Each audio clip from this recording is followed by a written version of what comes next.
చూస్తూ భగవంతుడు భక్తుల్ని కష్టపెడుతుంటాడు అనేటువంటి ఒక అపోహ మనలో ఉందన్నమాట. ఎందుకు కష్టపెట్టాడంటే స్వామి చెప్తున్నాడు, పిలచి అడుగు చెరకు పెట్టునా బెల్లంబు పిప్పి కొట్టి రసం పీల్చకున్న జాతి వజ్రమైన సాన పెట్టగవలే ఉన్నమాట తెలుపుచున్నమాట. చక్కెర మనం చెరుకును పట్టుకొని చక్కెర నాకి బెల్లం నాకి అంటే అది ఊరికే ఇస్తుందా? దాన్ని గాజులు వేసి తిప్పి కొడితే కానీ అది మనకు ఆ చెరుకు రసాన్ని ఇవ్వదు, దాని నుంచి మనకు బెల్లము రాదు అంటాడు. అలాగే జాతిబద్ధమైన కూడా అది మనకు ప్రకృతిలో సాధారణంగా ముడి పదార్థంతో పాటే కలిసి ఉంటుంది. దాన్ని సానబెట్టి దానికి ఎడ్జెస్ కట్ చేస్తేనే అది దేదీప్యమానంగా పెరుగుతూ ఉంటుంది. కాబట్టి భక్తుడైన వాడిని భగవంతుడు నిరంతరము పరీక్షిస్తూనే ఉంటాడు. సో స్వామి ఏమడుగుతాడంటే 3 నాకు జీరోస్ ఇవ్వమని అడుగుతాడు మీ దగ్గర నుంచి. ఏమిటా 3 జీరోస్ అంటే, ఒకటి వచ్చేసి వెల్త్, రెండవది వచ్చేసి రిలేషన్స్, మనలో ఉండేటువంటి సంబంధ బాంధవ్యాలు, మూడవది వచ్చేసి మనం సాధారణంగా ఖ్యాతి గురించి పాటుపడుతుంటాం. ఏ పని చేసినా మనకు పేరు రావాలని పాటుపడుతూ ఉంటాం. అలాగే అపవాదం వచ్చే పనులు కూడా మనం స్వామి చెప్తే చేయాలి. అది 3 జీరోలు స్వామి కావాలని అంటున్నాం. సో వెల్త్, సో అంటే స్వామి చెప్తే తప్పని ఉన్న ఆస్తులంతా అమ్ముకొని స్వామి ఏం చేయమంటే అది చేయాలి. అంటే స్వామి సాధారణంగా మనం అనుకుంటాం, స్వామి అందరికీ ఇంటర్వ్యూ ఇస్తున్నాం, మాకు ఇంటర్వ్యూ లేదని బాధపడుతూ ఉంటాం. ఆ ఇంటర్వ్యూ అనేటువంటిది అంత సంతోషకరమైనది అయితే అందరికీ ఉండదు. ఎందుకంటే కొంతమందిని స్వామి విషమ పరీక్షలు పెడతాడు అనమాట. విక్టర్ కాను అని ఆయన ఇంగ్లాండ్లో హాయిగా సెటిల్ అయిపోయి మంచి ఇండస్ట్రీస్ పెట్టుకొని ఆనందంగా ఉంటున్న తరుణంలో ఆయన పిల్లాన్ని ఇద్దరిని ఇంటర్వ్యూ ఇచ్చాడు స్వామి. ఇంటర్వ్యూ పిలిస్తే సాధారణంగా అందరూ ఆనందపడతారు. ఈ ఇంటర్వ్యూలో ఏం చెప్పాడు స్వామి, నువ్వు నాకు పని చేయాలన్నాడు. ఏం స్వామి ఏంటంటే, నువ్వు జాంబియాకు పోయి ఒక స్కూల్ పెట్టమన్నాడు. సౌత్ ఆఫ్రికా, అక్కడ పోయి ఒక స్కూల్ పెట్టమన్నాడు. ఈయన ఇంగ్లాండ్లో హ్యాపీగా సెటిల్ అయి మంచి జీవితాన్ని గడుపుతూ ఉంటే జాంబియా దక్షిణ ఆఫ్రికాకి పొమ్మంటున్నాడు. పోయి ఒక స్కూల్ పెట్టమంటున్నాడు. ఎట్లా స్వామి అది అని ఈయన చెప్పలేక సరే స్వామి అన్నాడు. కానీ వాళ్ళు ఆవిడ అనుకుంటారు, ఆడవాళ్ళు కొంచెం చాలా షూడ్గా ఉంటారు. స్వామి ఎలా స్వామి, మాకు నిధులు ఎలా వస్తాయి అని అడిగి, మీ ఆస్తులు అన్నీ ఇవి పారేసాయి, అమ్మి పారేసాయి పోనేది. బాగా సౌండ్గా జీవిస్తున్నటువంటి ఆ యొక్క తరుణంలో మొత్తం ఆశ అనుకొని ఎప్పుడో పోయి జాంబియా సౌత్ ఆఫ్రికాలో పోయి ఒక స్కూల్ పెడితే అది ఇట్లా ఉంటుందో ఏమో తెలీదు అనేసి భయపడ్డాడు. కానీ ఆయన చాలా గొప్ప భక్తుడు కాబట్టి స్వామి చెప్పిందే విన్నాడు. పోయినాడు 2 నెలల్లో మొత్తం అమ్మి పారేశాడు. కార్లు, ఇల్లు, పాత సామాన్లు మొత్తం అమ్మేసి జాంబియాకి వెళ్ళిపోయాడు. అక్కడికి వెళ్తే పరిస్థితి ఎలా ఉంది, అది చాలా బ్యాక్వర్డ్ స్టేట్ అనమాట. అక్కడ చాలా పెద్ద స్కూల్స్ ఉన్నాయి, పెద్ద స్కూల్స్ ఉన్నాయన్నమాట. కాబట్టి యూనివర్సిటీ స్టార్ట్ చేస్తే ఎవరు వస్తారు, చాలా భయపడ్డాడు.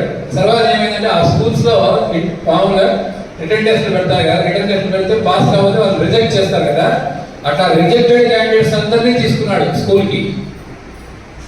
అట్లా రిజెక్టెడ్ క్యాండిడేట్స్ తీసుకొని ఒక 4 ఏళ్లలో టాప్ వెళ్ళిపోయినాడు. దక్షిణ ఆఫ్రికాలోనే హైయెస్ట్ టాపెస్ట్ స్కూల్గా వెళ్తూ దాని వాళ్ళు స్కూల్ ఆఫ్ మెరకిల్స్ అని పేరు పెట్టారు సార్. అట్లా ఆయన స్వామి మాట విని ఆ విధంగా అయ్యాడు అన్నమాట. రెండవది రిలేషన్స్ ని స్వామి పోగొట్టుకోమంటాడు, సంబంధ బాంధ్యాలను తెచ్చుకోమంటాడు. ఎందుకంటే ఇవన్నీ కూడా మన బుద్ధికి అడ్డంకులే. కాబట్టి సిజి పటేల్ అనేటువంటి ఆయన ఉగాండాలో ఉంటాడు అన్నమాట. ఈది అమ్మినప్పుడు ఆయన హీ వాజ్ సైన్యాధ్యక్షుడు అనమాట. ఆయనకి ఈయన పర్సనల్ డాక్టర్ అనమాట. అంతటి స్టేజ్లో ఉన్నాడు, ఆనందంగా ఉన్నాడు, హ్యాపీగా ఉన్నాడు. జరుగుతున్న సమయంలో స్వామి వెళ్ళాడు కదా, 68లో స్వామి ఆఫ్రికాకి వెళ్ళాడు. వెళ్ళినప్పుడు స్వామి చెప్పాడు వాళ్ళందరికీ, మీరు 4 ఏళ్లలో మొత్తం ఆశలు అమ్ముకొని ఇండియాకి వెళ్ళిపోండి అన్నాడు. ఎందుకు స్వామి అని అడగలేరు కదా, 4 years ఇచ్చాడు టైం స్వామి. 4 years అమ్ముకోపోండి.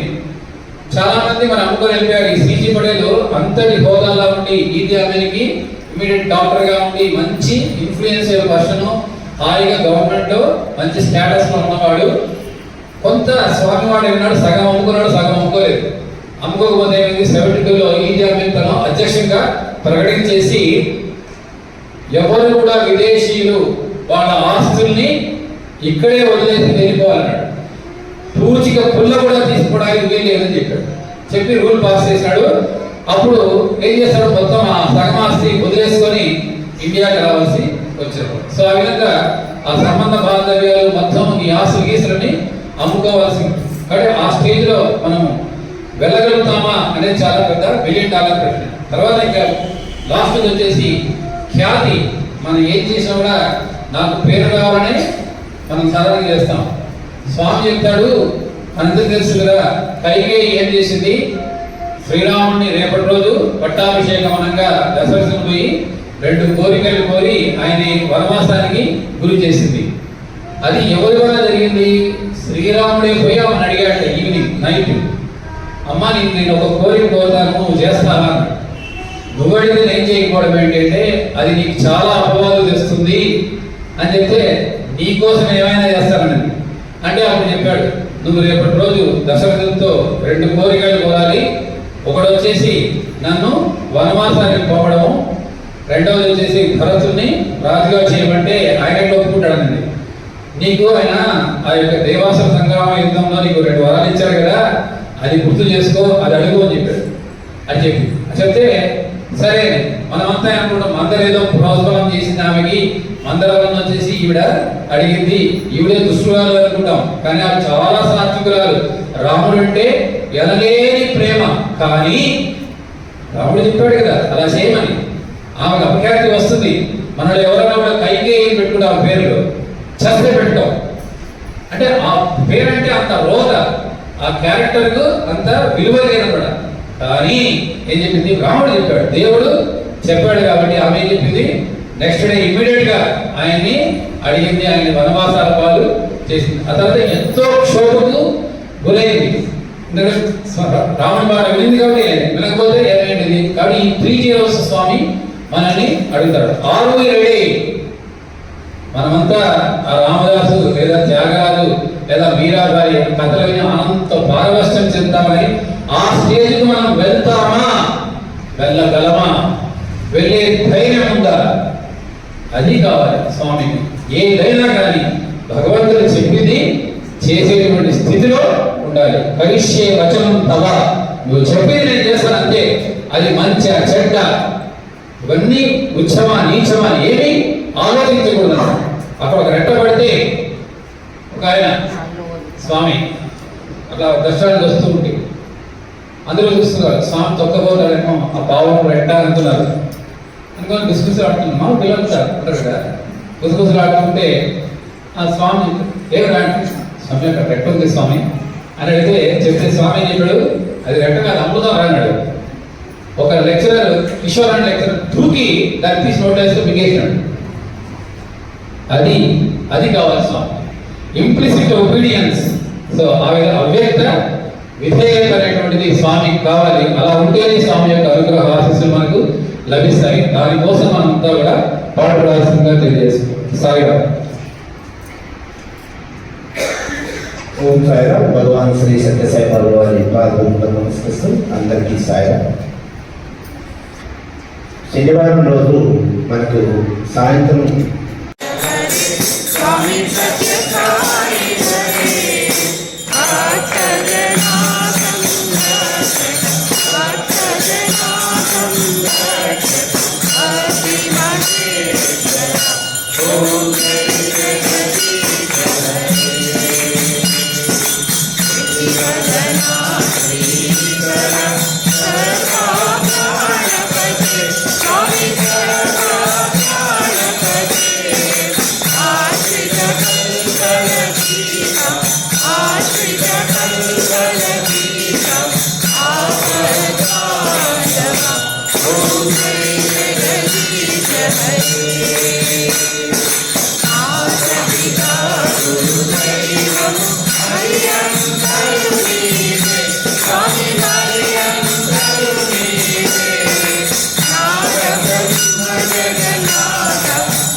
Om Jai Jagadish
ఓం